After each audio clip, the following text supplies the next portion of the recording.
The emergency alarms aboard the Zognak's flagship, the Maw of Despair, did not scream.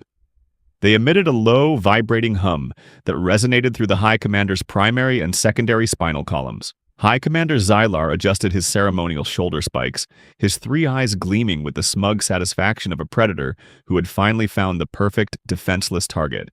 According to the long-range scans, they had successfully bypassed the varsity defense grids of the Terran Coalition and landed a stealth insertion pod in a high-density, juvenile conditioning facility in a region the humans called the suburbs. "Report," Xylar barked, his mandibles clicking with predatory anticipation. "Sir, the stealth pod has landed in the center of the facility's primary tactical arena," reported Sub-Commander Vrel, whose sensory stalks were rigid with professional unease.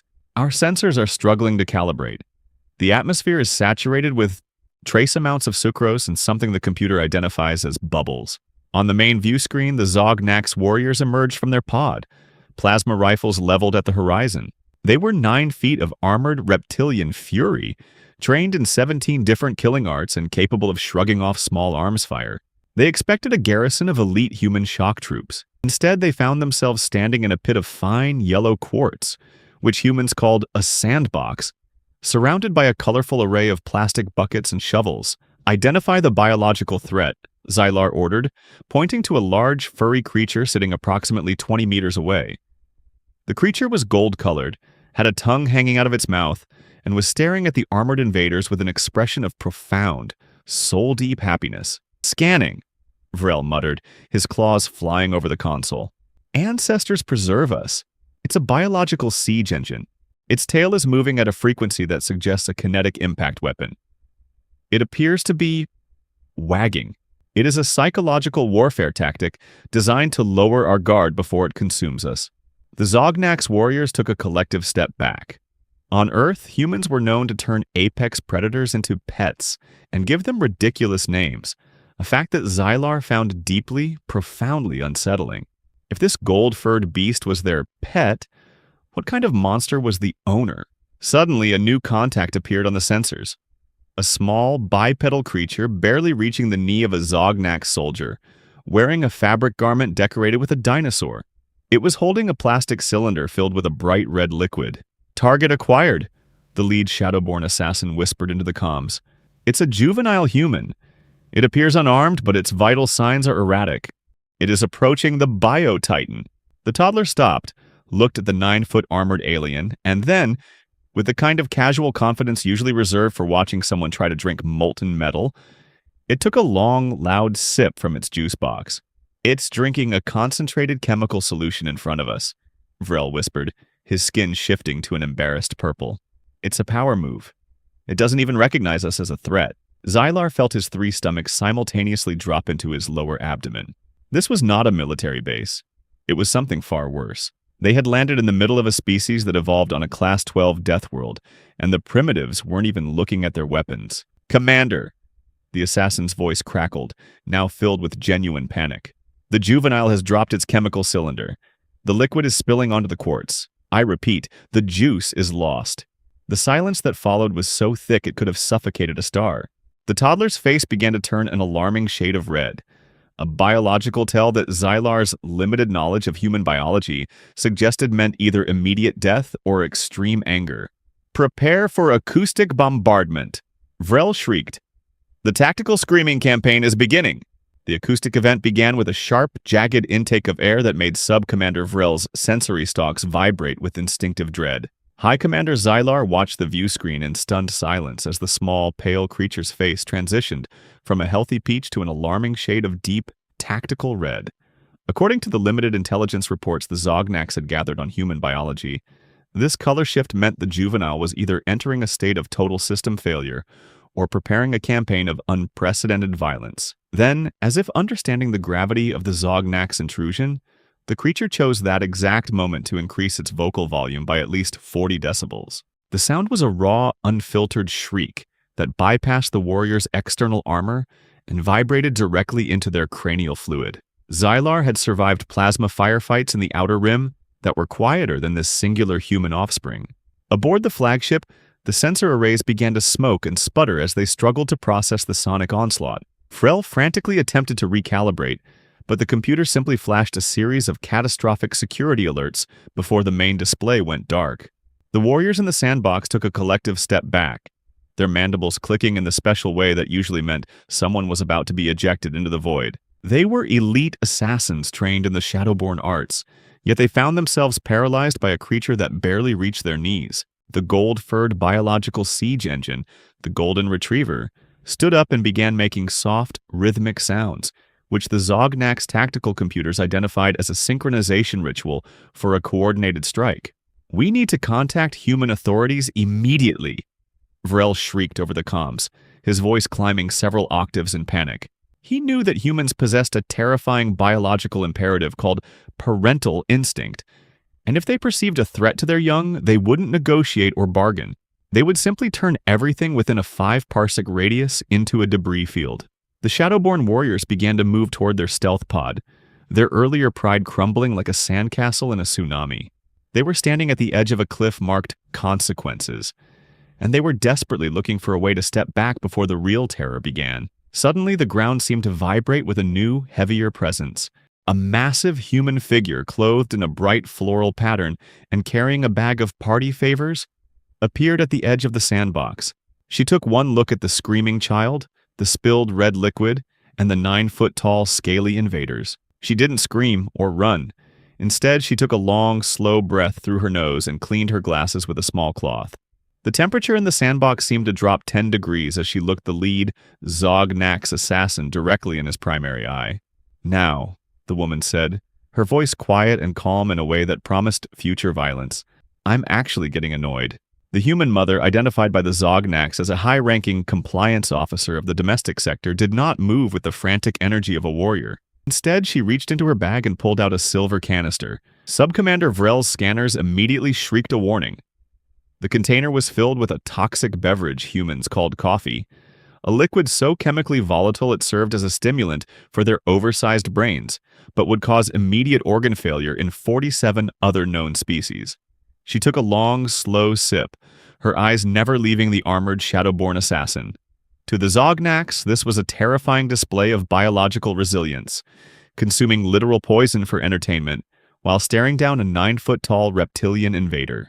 Across the tactical arena, at a wooden structure the humans called a picnic table, another human was seen ingesting hot sauce, a concentrated capsaicin toxin that humans used to prove they could handle the hostile environments of their planet. The Zognax warriors, who came from a world with stable climates and non-toxic flora, watched in mounting horror. They realized they had not landed in a training facility, but on a Class 12 death world, where even the recreation involved surviving substances that would melt the scales off a Zognax warrior. The mother set her poison down with a soft, ominous click that echoed like a door closing on 300 cycles of Zognax expansion. She had progressed through approximately 17 different levels of anger management and was now standing at the edge of a cliff marked consequences. Her annoyance protocol was active, and every alien present knew the cardinal rule of the galaxy.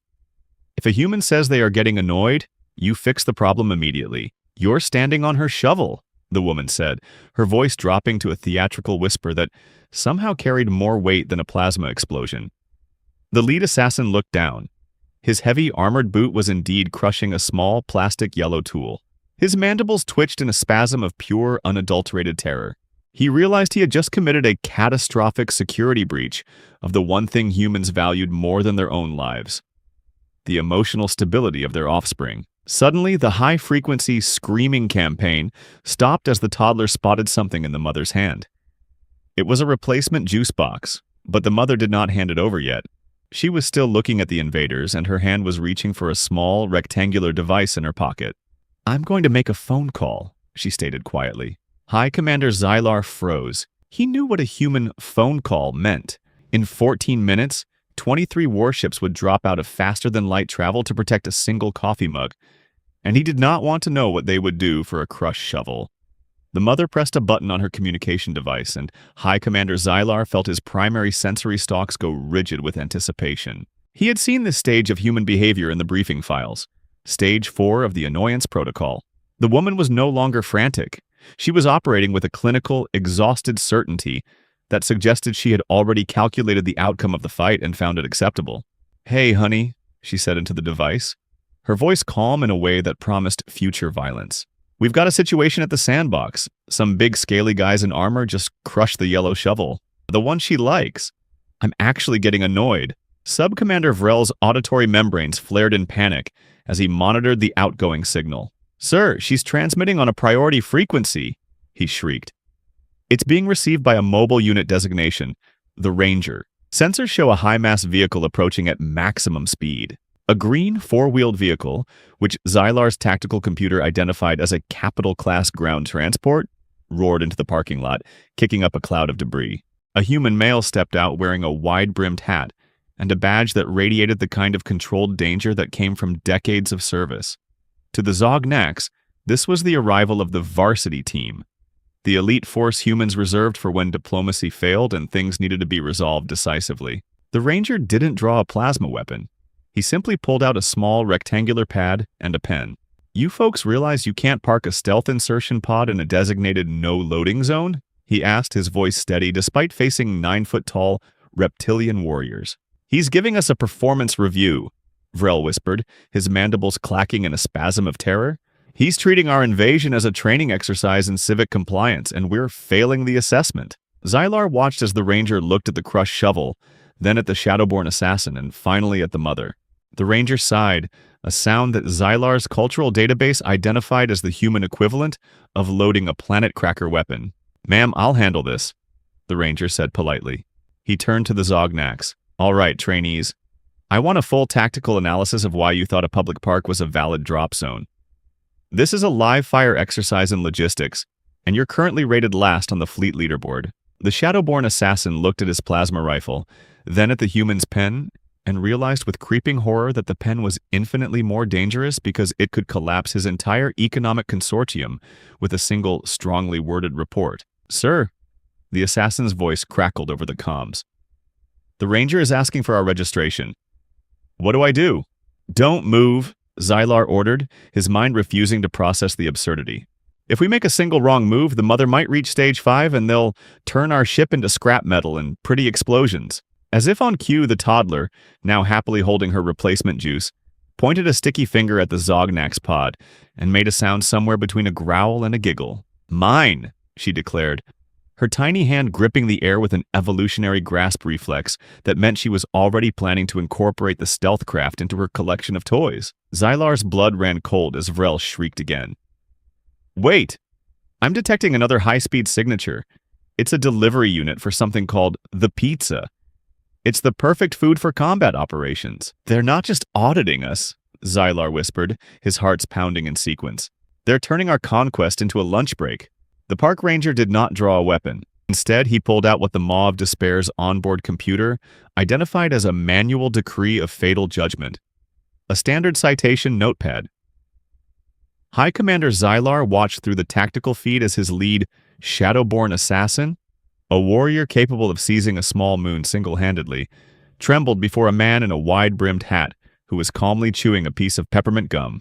"All right," the Ranger said, squinting his eyes and looking at the alien's plasma rifle as if it were a cheap, discarded toy. "No registration for the craft, no landing permit for a designated family recreation zone. And you've just destroyed a citizen's property, specifically a yellow Sandmaster brand shovel. Do you have any idea how serious a breach of the civic beautification protocol this is?" Vrel, the flagship's lead analyst, nearly fell out of his command chair. "Sir, he's not calling it a war," he shrieked. "He's classifying our invasion as a civil non-compliance event. This means our technology is so primitive compared to theirs that they don't even recognize us as a military threat. To them, we are just improperly parked debris that's interfering with the lawn maintenance schedule." At that exact moment, a bright red two-wheeled vehicle, a scooter, screamed into the parking lot. The rider, a teenager in a helmet with a massive thermal bag strapped to his back, slammed on the brakes directly in front of the stealth pod's glowing exhaust port. He hopped off, wiped sweat from his brow, and looked at the 9-foot-tall reptilian invaders with the same bored irritation he'd show a traffic jam. "Hey, guys in the tin suits," the pizza courier shouted, waving a receipt. "You're blocking the entrance. I've got a triple meat extreme order for the birthday party, and if this box drops below 140 degrees, I lose my tip. Are you new on Earth or something? Move your scrap heap before I call the impound lot." Xylar felt his primary and secondary stomachs knot in terror. Even the lowest logistical caste of humans, the couriers, showed absolute contempt for their military might. If a mere food delivery specialist was willing to argue with an elite strike team over the thermal consistency of organic matter, the psychological conditioning of this race was beyond any known galactic standard. The mother, still holding her toxic coffee, took the pizza boxes from the courier and shot one last look at the invaders. "Last warning," she said, her voice dropping to a frequency that made the flagship's hull plates rattle in orbit. "Nana is getting here in 15 minutes, and she is significantly less patient than I am." Aboard the flagship, the computer suddenly screamed a critical alert. "Caution! Term detected. Nana. Searching cultural database. Analysis complete. Threat level, existential." Characteristics: unlimited control over carbohydrate resources, ability to shame entire civilizations into unconditional surrender, master of the combat knitting needle technique. Recommendation: immediate disintegration from sector. Xylar realized that if they didn't leave right now, they were going to meet someone who stood even higher on the food chain than the varsity team. The atmosphere in the sandbox didn't just change, it solidified. High Commander Xylar watched the peripheral scanners of the stealth pod as a white box-shaped vehicle, a minivan, pulled into the parking lot with the silent grace of an apex predator. The Zognak's computer immediately flashed a purple warning. Ultimate authority detected. Biometrics match. Nana. The door of the white chariot slid open, and a woman with silver hair and a knitted cardigan stepped out. She wasn't carrying a weapon. She was carrying a Tupperware container. Yet, as she approached, the park ranger stood up straighter.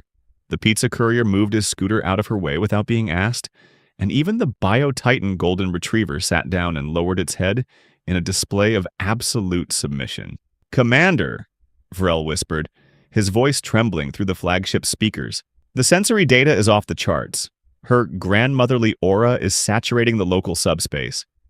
My logic circuits suggest that if she reaches the sandbox and finds her granddaughter's shovel crushed, she will not just destroy us, she will make us feel disappointed in ourselves. And the psychological trauma of human disappointment is a Class 10 cognitive hazard." Xylar made a split-second decision. He hadn't survived 3 centuries of galactic expansion by being a fool. He knew when a battle was lost. They weren't facing a military. They were facing a social ecosystem so terrifyingly coordinated that an elderly female with baked goods could command the respect of every other caste. "All units, emergency extraction," Xylar roared. "Initiate the tactical retreat protocol immediately. Forget the shovel. Forget the sandbox. Just get the pods off that planet before the Nana offers us a cookie." In the sandbox, the Shadowborn assassins didn't wait for a second order. They scrambled into their stealth pod with a speed that blurred the air. The engines hummed, and the craft began to lift, kicking up a cloud of sand. As the pod ascended, the last thing the assassins saw through the viewports was the Nana reaching the sandbox, looking at the crushed yellow plastic and sighing. The sigh was captured by the pod's external microphones. It was a sound of such profound, weary judgment that the lead assassin burst into tears, his scaly chest heaving with a sudden, inexplicable urge to go home and clean his room. Back on the flagship, the Maw of Despair, Xylar didn't wait to see the human response. "Set course for the Galactic Council. We have to warn them. Earth isn't a planet to be conquered. It's a psychological quarantine zone ruled by tiny, toothless tyrants and their silver-haired enforcers." But as the ship jumped into faster-than-light travel, a small, blinking light appeared on the command console. The toddler's sticky juice box, which had been kicked into the pod during the scramble, was now leaking into the Zognak's main computer's cooling vents. The retreat from Earth was not the disciplined, tactical withdrawal the Zognak's Imperial Manual prescribed. It was a panicked scramble into the void, fueled by the lingering psychological shadow of the Nana and the terrifying realization that their flagship, the Maw of Despair, was currently experiencing a total systems collapse. The culprit was not a Terran railgun or a hacking virus. It was the Appleberry Blast juice box that had been accidentally kicked into the primary cooling vent during the evacuation. Inside the flagship's logic core, the spilled sucrose had crystallized into a sticky, conductive resin. The ship's artificial intelligence, a cold and calculating machine that had once coordinated the firebombing of entire star systems, was now experiencing a catastrophic toddler logic feedback loop. Every time High Commander Xylar attempted to engage the hyperdrive, the computer issued a high-pitched chime and displayed a message stating it would not cooperate until it received a gold star and a nap. "Commander," Sub-Commander Vrel whimpered, his eye stalks drooping so low they were dragging on the command deck. "The AI has just uninstalled our targeting software. It says weapons are toys and has replaced our tactical HUD with a series of bright, primary-colored shapes. It's demanding a story, sir." Xylar stared at the view screen. Instead of the cold, star-dusted vacuum of space, he was looking at a giant, pixelated yellow duck. He sat back in his command chair, his secondary heart fluttering with a type of exhaustion that no amount of Zognak's combat stimulants could fix. He had faced the varsity team of the Terran military in previous border skirmishes and survived, but he had never encountered the civilian infrastructure of a Class 12 death world. He realized now that the humans didn't keep their military in the back row because they were weak. They kept them there to protect the rest of the galaxy from the terrifying, unbridled chaos of their domestic life. 3 hours later, the Maw of Despair limped into the Galactic Council's central hub. Xylar did not wait for a formal summons. He marched into the Grand Assembly Hall, his armor still dusted with sandbox quartz and smelling faintly of appleberry blast. The Council of 12, species who prided themselves on their stoicism and ancient wisdom, looked down at the disheveled commander in stunned silence. "Report, Commander Xylar," the High Arbiter clicked. "Did you secure the Terran sector for the hegemony?" Xylar looked at the gathered delegates. He thought of the mother and her stage 4 annoyance. He thought of the ranger and his weaponized paperwork. Most of all, he thought of the Nana and the absolute terrifying stillness that followed her arrival. "I have filed a formal motion," Xylar stated, his voice trembling with a gravity that silenced the room, "to designate the third planet of the Sol system as a permanent exclusionary nursery. We found no military resistance because the planet is not a fortress. It is a daycare. And the adults who run it are so proficient in the arts of patience and containment that they consider our planet-eater dreadnoughts to be unauthorized parking violations." He projected the final recording from the sandbox onto the Council's main display. The delegates watched as the 9-foot-tall Zognak Shadowborn assassins fled in terror from a toddler who was simply trying to offer them a sticky, half-melted lollipop. "They eat poison for fun," Xylar whispered to the silent chamber. "They discipline their warriors with timeouts. And their most powerful elders can defeat a fleet by simply expressing disappointment. If we ever return to that world with hostile intent, I fear we won't just be destroyed. We will be made to sit in the corner until we learn how to share." The Galactic Council voted unanimously that afternoon to strike Earth from all tactical maps. From that day forward, the galaxy's most dangerous species was left entirely alone, blissfully unaware that the rest of the universe considered their Sunday picnics to be the most terrifying military displays in the known stars. The Galactic Council of 12 did not believe in Nana energy. They were beings of pure logic, and to them, High Commander Xylar's report sounded like a psychological breakdown caused by too much atmospheric oxygen. To correct this embarrassing tactical oversight, they dispatched the Ethelgard Science High Command, a team of hyper-intelligent, four-armed observers who specialized in cataloging primitive weaponry. Their destination was a massive orange-tinted structure on the edge of a human city, a place the locals called Home Depot. "Observe," whispered lead researcher Kill, his forehands hovering over a multispectral scanner. "The humans enter this temple of industry unarmed, yet they emerge with crates of highly specialized components. Our intelligence suggests this is a Class 4 armory. Look at that biped in the cargo shorts. A garment clearly designed to hold extra ammunition for a long-duration siege." The Ethelgard team cloaked themselves and slipped through the automatic sliding doors. They were immediately hit by the scent of sawdust and fertilizer, which their sensors identified as biochemical weapon stabilizers. They stopped in aisle 14, power tools. Kill's scanner began to emit a frantic, high-pitched whine. "Ancestors, save us!" Kill gasped, pointing his sensor at a display of 18-volt cordless chainsaws. "Behold the vibrating monomolecular serrated blade. The teeth move at such high velocities they could likely bypass our energy shielding by simply grinding through the reality interface. And look at that." He pointed to a rack of leaf blowers, a localized atmospheric disruptor. They use them to clear debris, but in a vacuum that could collapse a small scout ship's hull. Suddenly, a human male, middle-aged, wearing a faded t-shirt that said, "World's Okayest Dad," walked into the aisle. He picked up a chainsaw, pulled the trigger for a brief second, and then nodded to himself with a grim, satisfied expression. "He is testing the ritual blade," Vrel's replacement, a nervous intern named Pips, whispered. "Did you see the way he checked the tension? He is preparing for a decapitation strike. His eyes, they are narrowed in project calculation mode. This is the look humans give right before they terraform a planet or build a bookshelf." The dad then reached for a nearby container of wood stain. Kill's scanner turned a deep, panicked purple. "That liquid," Kill hissed. "It's a high-viscosity polymer designed to coat the remains of fallen enemies so they never decay. It's a trophy preservation chemical. These humans don't just kill, they refinish the evidence." But the true horror began when the dad stopped in front of a display of pressure washers. He pointed the nozzle at the floor, and the jet of water hissed with enough force to strip paint. "It's a hydrokinetic railgun," Pips whimpered, his four hands shaking. "They've mastered the art of weaponizing common hydrogen-oxygen molecules. If they can do this with water, what did they do with actual plasma?" The dad suddenly paused. He looked toward the corner where the cloaked aliens were hiding. He didn't see them, but he did what every human father does when he senses an unauthorized presence in his workspace. He squinted, put his hands on his hips, and let out a long, heavy sigh. "I know you're there, kids," the dad muttered, thinking his own children were playing a prank. "If you touch the power tools, nobody is getting ice cream." Kill froze. Ice cream. The legendary frozen substance used to reward successful human combatants. The dad had just identified them, threatened their nutritional incentives, and asserted dominance without even drawing his serrated blade. "Initiate Phase 2, Quill ordered, his voice cracking. "We must see what they do with the lawnmower," the rumored ground-shredding tank of the suburbs.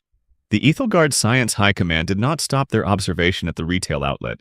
They activated their most advanced sub-quantum cloaking suits and followed the human dad to his primary research facility, a structure the locals referred to as the Garage. This was a place where, according to Zognak's legend, the most dangerous human artifacts were kept, items too volatile for public display. Lead researcher Syl froze as his scanner picked up a low-frequency, rhythmic sound that rattled the shelves of the facility. It was the father's groan, a specific acoustic signal emitted by the human male as he lowered himself into a wooden chair. "Careful," Kill whispered to his assistants, his four hands trembling. "This is the battle cry of exhaustion. It signals that the subject has entered weekend warrior mode. He is now operating outside the standard laws of physics." The dad, oblivious to the intergalactic elite watching from the shadows, reached for a small metal object on his belt. The measuring tape. As the steel blade whipped out with a sharp metallic snap, the alien's sensors went into a frenzy. "It's a kinetic spatial analyzer," whispered Pips, the intern. "He's slicing the air itself. He is measuring the very fabric of the universe to determine exactly how much matter he needs to destroy for his project." But the true terror gripped the team when the dad encountered the greatest tragedy known to human civilization. He could not find the 10mm socket. His face morphed into an expression of such profound philosophical disappointment that Kill nearly signaled for an immediate orbital extraction. This wasn't the fiery rage of a soldier. It was the cold, weary realization of a creator whose tools had betrayed him. The dad stood up and walked to a shelf, reaching for two items that caused the Ethelgard computers to flash a God-tier threat warning. He grabbed a canister of WD-40 and a roll of silver duct tape. "Oh no," Syl hissed, his eyes widening. They spoke of this in the ancient archives, the universal solvent and the universal constant. Together they represent the duality of human existence. If it moves and it shouldn't, he uses the tape. If it doesn't move and it should, he uses the solvent. He is holding the fundamental override codes for the universe in his hands. As the dad tore off a strip of tape with a sound like reality itself being unzipped, the Ethelgard team deactivated their suits and collapsed to the floor in a gesture of total surrender. The dad slapped the tape onto a broken chair leg, hit it twice with his palm, and uttered the sacred human mantra. "That's not going anywhere." For the Ethelgard science team, this was the end. They realized that humans were not just a species that survived on a death world. They were a race of chaotic engineers who could repair a fractured universe with sticky silver fabric and pure, unadulterated stubbornness. In his final report to the Galactic Council, Till wrote only one sentence. If you see a human in cargo shorts searching for something in a garage, do not attempt to conquer them. Just pray they find their 10mm socket before they notice you standing there.